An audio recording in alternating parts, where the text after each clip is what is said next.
नमस्कार आप सभी को। जैसा कि आप जानते होंगे कि अभी CSIR नेट और DBT JRF दोनों का जो एग्ज़ाम था उसको मर्ज कर दिया गया है। तो अब इस कंडीशन के अंदर नेक्स्ट एग्ज़ाम्स क्या रहेंगी, कैसे होंगी और ये मर्ज पैटर्न है वो कब से लागू होगा और आपकी प्रिपरेशन इससे प्रभावित होगी, आपका सिलेबस कितना चेंज होगा और आपके सिलेक्शन के चांसेस पे क्या प्रभाव पड़ेगा, इन सारी चीज़ों को आज के इस वीडियो में समझते हैं। तो क्या सच में CSIR net life science exam अब बंद हो जाएगी और नए पैटर्न के अकॉर्डिंग अब आपको किन चीज़ों का ध्यान रखना चाहिए, सबको समझते हैं। जैसा कि आप यहाँ पे देख पा रहे हैं, ये 13 जनवरी का नोटिस है और यहाँ पे बिल्कुल से साफ मेंशन है कि introduction of joint CSIR UGC DBT JARF net examination, यानी कि अब दोनों को बिल्कुल से मर्ज कर दिया गया है। CSIR net and DBT JARF दोनों को मर्ज कर दिया गया है। लेकिन ये जो मर्ज वाला एग्जाम पैटर्न है ये दिसंबर 2026 का जो साइकिल है उससे चालू होगा, यानी कि अभी जून का जो एग्जाम है उसमें पैटर्न का कोई प्रभाव नहीं पड़ेगा। यानी कि आप मान सकते हैं कि जून 2026 का जो CSIR नेट एग्जाम है वो अब लास्ट एग्जाम होने वाला है इंडिविजुअल CSIR लाइफ साइंस के लिए। इसके बाद में अब दिसंबर में जो एग्जाम्स होंगी वहाँ DBT JRF का जो पैटर्न है वो मर्ज हो जाएगा। तो ये जो आपका नोटिफिकेशन है, इस नोटिफिकेशन के अकॉर्डिंग कुछ मेन पॉइंट्स की अपन बात कर लेते हैं।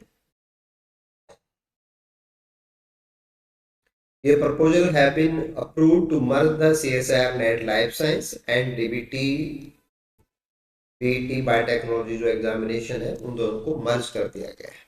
एक लाइफ साइंस का नेट वाला था, एक DBT JARF वाला था, दोनों को मर्ज कर दिया गया है। along with the syllabus to establish a single unified national level eligibility examination for JARF and lectureship।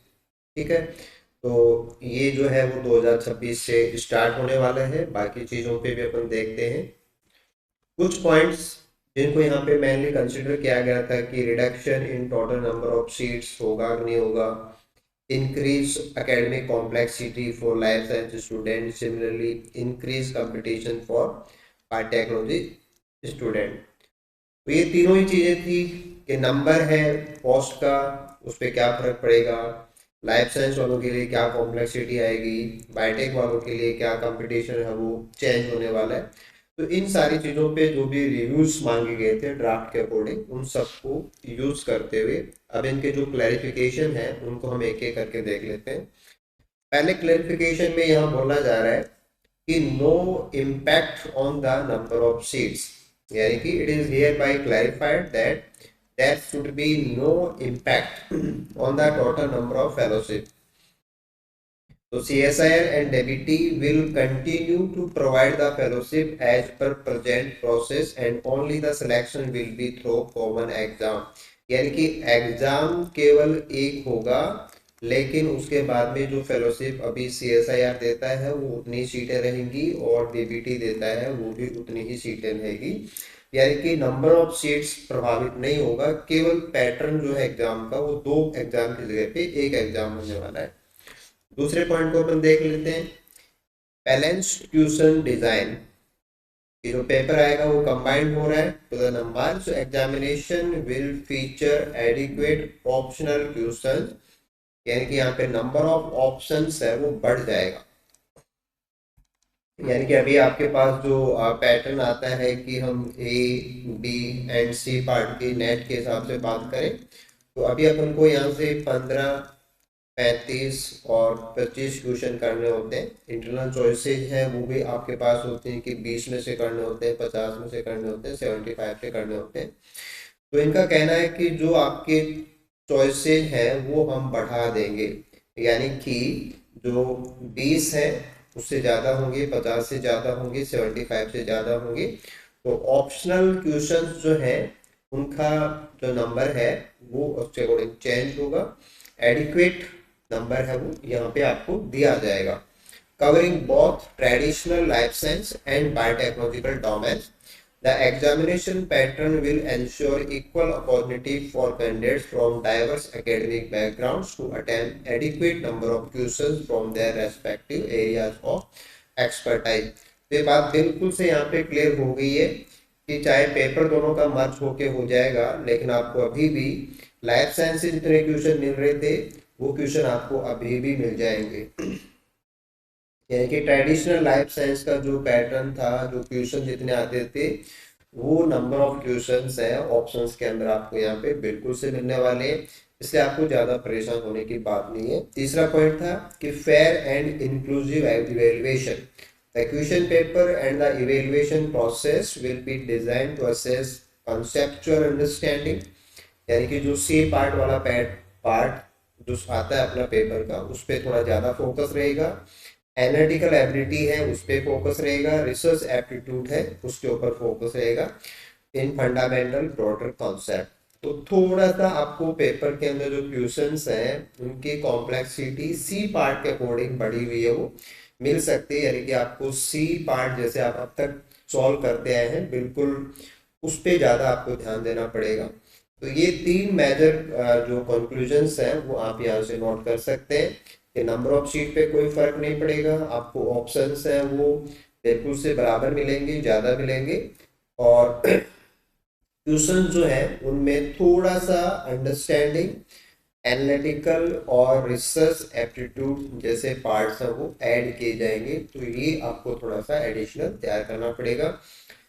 अब इसके बाद में थोड़ा सा आगे और पढ़ते हैं, तो यहाँ पे ये भी दिया हुआ है कि additionally it is inform that CSI UGC DBT जैर, जो कि इसका नया नाम हो जाएगा, NET exam qualified candidates of biotechnology will also be eligible for all 3 category, यानी कि कैटेगरी फर्स्ट जो कि जेआरएफ वाले होते हैं, कैटेगरी सेकंड जो कि असिस्टेंट प्रोफेसर के लिए एलिजिबल होते हैं, एंड कैटेगरी थर्ड जो कि पीएचडी के लिए एलिजिबल होते हैं।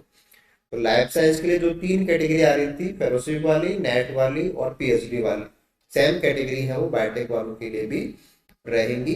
The merger of CSIR net and DBT examination is unique step toward creating a unified and efficient system for evaluating research aptitude necessitated by the dynamic growth of interdisciplinary research in biological sciences. With the above measures in the place, the interest of all stakeholders like students के जो opinion आए थे, researchers के जो आए थे और academic institutions के जो आए थे will be safeguarded while simultaneously promoting interdisciplinary and fostering excellence for a pool of new generation researchers. तो फ्यूचर जो है लाइफ साइंस और बायोटेक को मर्ज करते हुए बनाया गया है और बेटर अपॉर्चुनिटीज आप सभी को मिल पाए। ट्रेडिशनली आप जो पढ़ते आ रहे हैं वही आपका आगे भी काम आता रहेगा। थोड़ा सा आपको अंडरस्टैंडिंग, एनालिटिकल पार्ट और रिसर्च एप्टीट्यूड जैसे क्वेश्चंस हैं वो ज़्यादा देखने को मिलेंगे। तो ये तो जो क्लैरिफिकेशन है उसके अकॉर्डिंग आप यहाँ से समझ सकते हैं। और दूसरी खास बात कि अभी जो जून का एग्ज़ाम है वो बिल्कुल पुराने पैटर्न पे ही होगा, क्योंकि मर्ज के बाद में जो कॉमन एक यूनिफाइड एग्जाम पैटर्न है जैसा कि उन्होंने बताया भी है, दिसंबर से अप्लाई हो जाएगा। यूनिफाइड सिलेबस क्या रहेगा वो भी आप यहाँ स्क्रीन से देख सकते हैं कि वेरी लास्ट में बात करेंगे तो bio informatics, biochemical engineering and industrial biotechnology and advances in biotechnology, ये थोड़ा सा यहाँ पे एक्स्ट्रा पार्ट है सिलेबस में आपको देखने को मिलेगा। देखो structure and function of biomolecule पहले भी था, सेलुलरेशन, fundamental process, cell communication, development, bio system physiology, plant system physiology, animal genetics, evolution, ecology, behaviour, ये सब पहले भी था। और मेथड्स इन बायोलॉजी ये भी पहले से था। तो इन्होंने मर्जर के बाद में पॉइंट नंबर 11 यानी कि bioinformatics and computational biology, point number 12 है यानी कि biochemical engineering and industrial biotechnology and advances in biotechnology, ये सेक्शन इसमें और ऐड कर दिया है। बाकी नंबर ऑफ यूनिट्स जो कि पहले 13 था अब 13 से बढ़ के 14 यूनिट्स हो गए हैं। इंटरनल चॉइस के क्वेश्चंस आपको ज़्यादा मिलने वाले हैं, तो बिल्कुल पुराने पैटर्न के अकॉर्डिंग आप अपनी तैयारी को कंटिन्यू रख सकते हैं।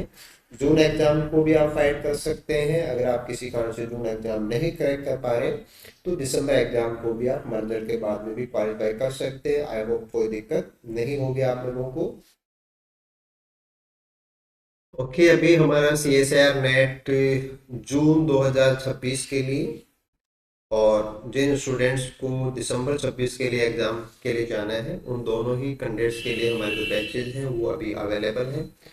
तो आप दिए गए लिंक के ऊपर रजिस्टर कर सकते हैं, और ये नोटिफिकेशन साथ में पूरा सिलेबस और सिलेबस के अंदर क्या कुछ नया ऐड किया गया है सारा PDF फाइल है, वो आप वीडियो के कमेंट बॉक्स से डाउनलोड कर सकते हैं। और अगर आपको जून या दिसंबर के लिए जाना है तो we welcome all of you across India to join us and start your journey with bills. Thank you.